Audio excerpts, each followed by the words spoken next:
অবকর বেরিয়ে যাও, ওরা আসছে, বের হয়ে গেছে রাসূল এবং আবু বকর যাচ্ছে যাচ্ছে, ওই যে দুহার দিকে যাচ্ছে,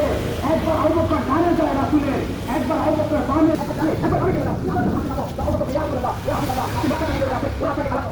জন্য আমার ভয় হয় যখন মনে থাকে রাসের সামনে থেকে আসতেছে, আমরা আবু বকর তখন সামনে চলে যায় ডাল হওয়ার জন্য, যখন মনে আছে আমার রাসূলকে মারার জন্য পিছন দিক থেকে আসতেছে, আবু বকর তখন পিছনে পড়ছে, আমি আপনার ডাল হব, যখন আবু বকরের মনে হয় রাসের আবু জাহেলা উৎপাত খায়বা ডান দিক থেকে আসতেছে, আমি আবু বকর ডানে চলে যাই, যখন মনে হয় যে তাদের মধ্যে ডান দিক থেকে আসতেছে, আমি আবু বকর আপনাকে শেখানোর জন্য রাসূলুল্লাহ এইটা ছিল আবু বকরকে দেখে আল্লাহ বলতে, আবু বকর আমি আল্লাহর কাছে দোয়া করতেছি, তোমরাও দোয়া করো, আয় আল্লাহ দেখা যায় কি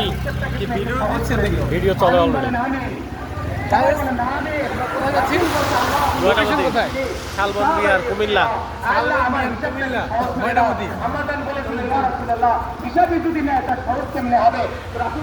বাইকার